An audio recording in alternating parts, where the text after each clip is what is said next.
Alright everyone, welcome back to the Taco Stacks YouTube channel. And today we are reviewing this product. This is a Vevor 12-inch hand shear.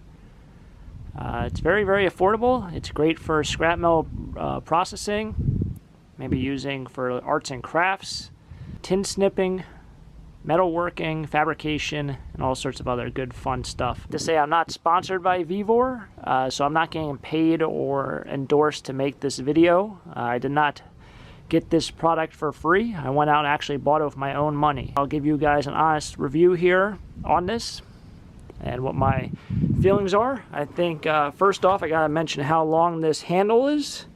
I think that's a little outrageous, but it does help when using the product. Obviously, it gives you a little bit more leverage. When you get this right out of the box, pretty much everything is already assembled.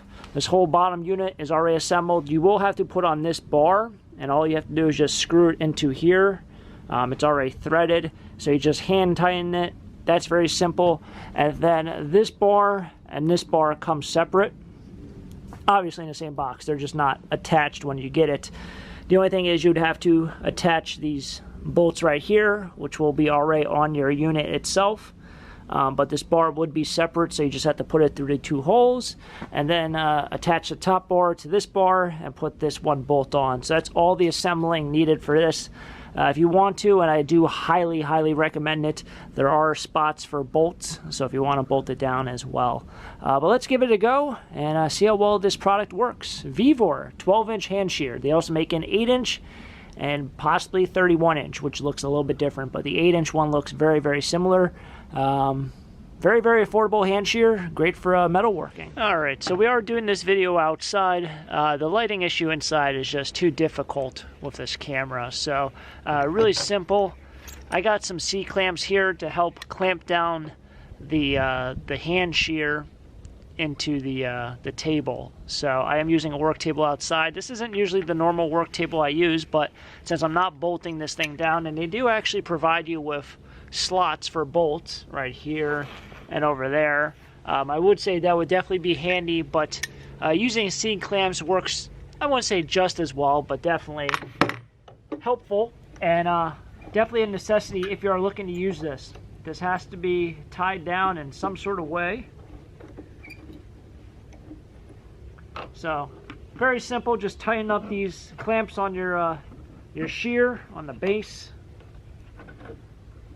Bolts definitely are easier, and what you will notice when using this shear is that because of how much force you're using for leverage, you'll also pull up one of these tables as you're trying to shear whatever it is that you're trying to shear. If it's something that is a little bit heavier gauge, you're going to be using a lot more force, and because of that, you're going to probably pull up the table. You're not going to pull up the shear or the mounting, but you will definitely pull up the table as you try to push forward or pull back. You'll pull back the table as well. So I do have a couple pieces of material. We can even start off with this very thin plastic. Now you might be coming across this video because you're thinking about buying this, or maybe you're just a subscriber to the channel, or well, YouTube does YouTube things. But one thing, you might be cutting a lot of different materials, so I'll show you here. This is a very thin plastic. You might use it for model kits or something. So we're going to take off probably, well, let's say we'll take it off to that black spot if that shows up on camera. And this is going to be very effortless, almost like a paper cutter. That was literally how easy it was. So super easy. You can see that has the black mark still on it, the bottom left. That little piece of plastic wasn't too bad. We do have two pieces of sort of like a sheet metal. Okay, so this is actually a little bit thinner. Doesn't really have a ton of flex, but it has flex. Now this can go up to, I believe, 1/4 inch of steel. What I would like to say though is, like I said before, if you're using a heavier gauge of metal, you will have to use a stronger base, a stronger table. Since this is sort of like a portable work table, you'll notice very quickly that you'll pull up the entire table when trying to cut. So, well, I'll take off, say about 1/2 inch.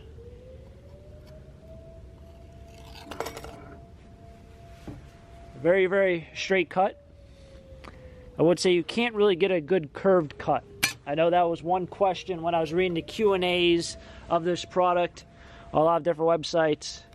People said, hey, can you get a curved cut out of it? It'll be very, very difficult. I mean, you can cut it, let's say, you know, you cut it that way just like that. But if you want to cut at an angle, I mean, it cuts it straight at an angle. So very, very nice. But if you try to like curve it in some sort of way, it's going to be pretty difficult to do. Yeah, it's super difficult. I'm trying to right now. It won't do it. So to try to get a curve cut out of this, it's not the greatest. Another question or comment I got or I saw online. Let's take another piece, a larger, wider piece. I apologize for any of the background noise. It's currently airplanes going over. Some guys doing loop-de-loops. But we have a larger piece here.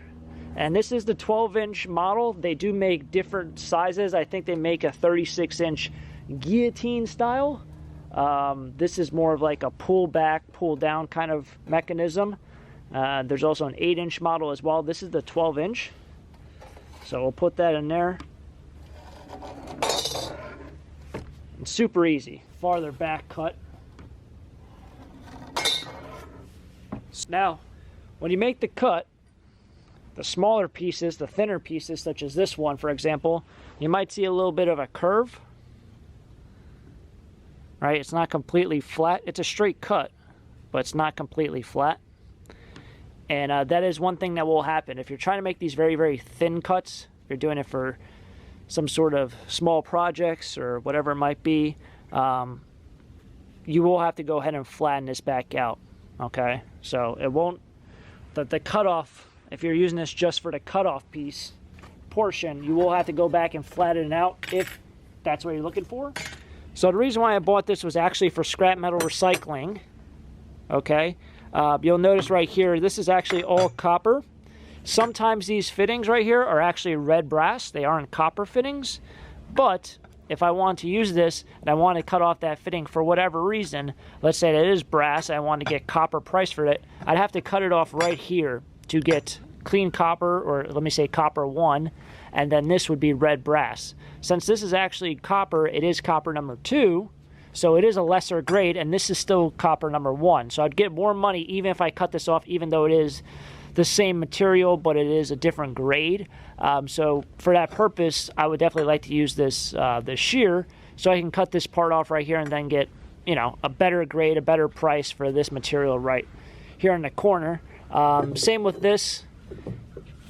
This is another copper fitting. At the scrapyard, you would get copper 2 for this whole section down, but then everything else on this, this would actually wear off. So this would all be copper 1. So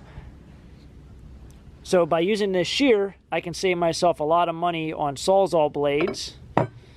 And I wanted to see if this this shear worked well enough that it won't be too difficult to just cut this. Every scrapyard I've been to sort of has a shear similar to this one. They call it an alligator shear. It is hydraulically, you know, powered, so it can easily cut through this stuff. It's extremely dangerous, but easily cuts through this. And I thought, hey, it'd be really nice to have my own shear at home. So here we have this. Put it right there and cut off here. This also is part on here. I didn't really talk much about that, saying that just folded down. This is to keep your material down. So when you push down on this lever, right? Oh, you can't see it. Well, when you push down on this black lever, this sort of disc right here will hold down the material, because this material will actually push upwards. So you want to keep that down. You could just use your hand. I find it very simple just to hold it while you're doing it. But for whatever reason, if you needed that extra stopper, you can keep it there. And I'll just go ahead and find a good spot on this to get clean copper 1 price.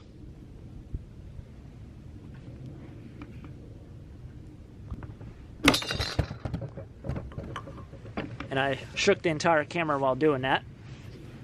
And that was what I was getting back at, is you have to use a lot more strength. Now, it cut through this pretty easily, but I didn't want to completely knock over the table while doing it. So if you have a very stationary, very sturdy table, one that's bolted to the ground or very strong and sturdy, like I said, you wouldn't have that issue. But it does pinch the sides, so if that's an issue for you, it's not an issue for me. I still get the same price even if the sides are pinched or this thing is flat. But really, really helpful. And now, this is the end piece, and I get copper number 2 for this. If you really want to go back, you can probably cut off maybe like right there. Even the geese agree with me. I'll wait until the geese stop fighting to continue my speech. They might just not stop fighting, so we'll just continue on. Here we have a pot, or should I say a pan, for scrap purposes.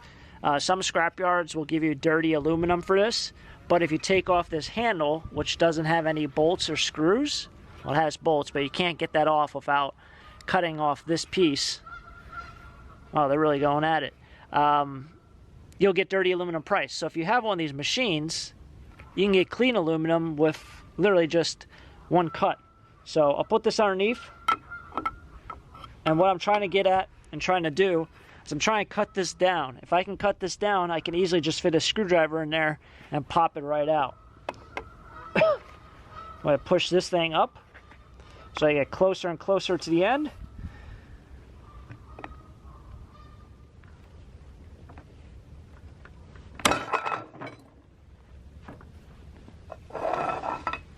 There you go. Popped right off. So some scrapyards might say that's good enough. Some other scrapyards might say you still need to take that off. It's very, very easy once you get off that handle to pop off that piece right there, that one plate. So that was super easy. The only difficult part doing that part right there was definitely the leverage on the table since I'm outside. And this isn't really a sturdy table like I mentioned 100 times in this video. The more leverage you use on this, definitely you're going to need more stability. So very, very cool. All right, so that's going to kind of wrap it up here. As you guys saw, the product works pretty good. You could probably even modify it in some sort of way to make it hydraulic or powered some other way, such as electronically. You could probably add a couple different things to it to make it stronger, maybe a stronger table. But that is the 12-inch Vevor hand shear. I know they do make an 8-inch one, which is pretty popular. It's a very similar concept. I think it's just a shorter blade length. So if you're cutting smaller pieces, you probably get away with just using the 8-inch one. I figured for, I think it was about $15 or $20 more, I did buy the 12-inch one, the 12-inch version. Like I said, this video isn't sponsored, it's not endorsed. I bought that hand shear with my own money. The company didn't send me one for free. They didn't tell me to make this video. I went out and bought my own hand shear from the company himself. So thank you. Thank you for tagging along. If you guys like it, if you want to buy that product, go ahead. If you thought it might help you out in some sort of way, it's a great idea. It's definitely beating using a Sawzall blade or maybe even just using tin shears. But anyway, thanks for tagging along. If you guys enjoy, hit the like button, subscribe down below. Until next time, have a great day. Keep living a dream. Peace.